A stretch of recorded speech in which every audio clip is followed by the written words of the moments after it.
Hi, this is Marcos Arroyo, posting for video post 1. We'll jump right in. Number 1, what does fitness mean in evolutionary terms? When it comes to crickets, what does fitness mean?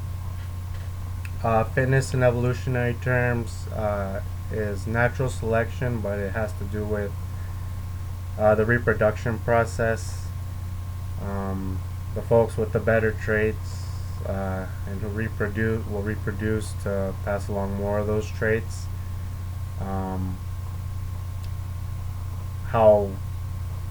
often they reproduce, that's fitness. When it comes to the crickets, it's the same concept basically. It's just that crickets who reproduce more, um, how often, how well they reproduce, and how successfully they produce will determine their fitness, how well that is. Number 2 is calling good or bad for cricket's fitness. It's good because crickets obviously need to call to uh, find their mate. If they don't do that, they obviously won't mate and cannot increase their own population of crickets.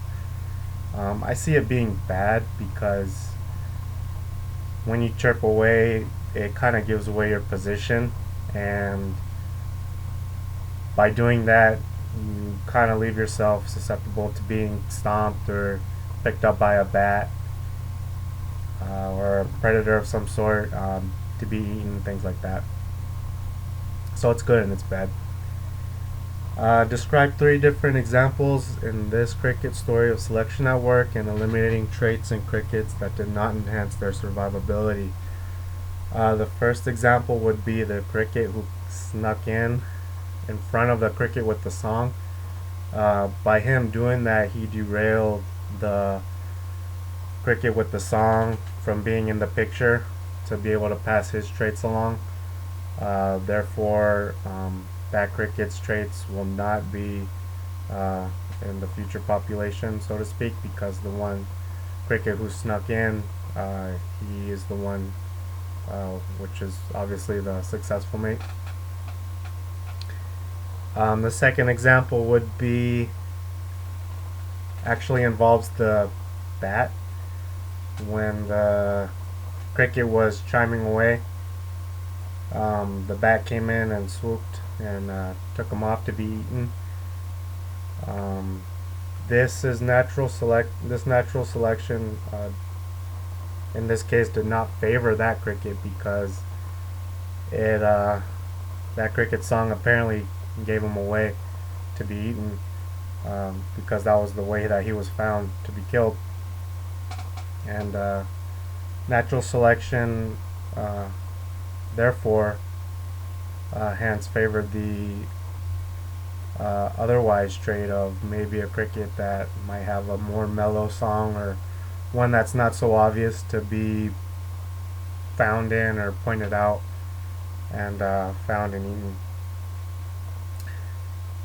Third example would be actually the girl cricket's willingness to go the distance to find a mate. Um, by her knowing what she liked in a male based on the song, she was willing to go the distance to mate with that cricket to increase the cricket population, even though the cricket she was going for she never met. Still, she made the effort to go, and she knew what she liked. So that's how that goes. Um, Number 4, ultimately, would you say that the natural selection occurring in this story is stabilizing, directional, or disruptive? I think that the story would be a case of disruptive selection, because you don't usually hear about crickets stepping in and being sneaky and stealing mates. It kind of steps away from the traditional calling of crickets just by chiming songs and mating. Um, so this would be Yeah, I think it'd be disruptive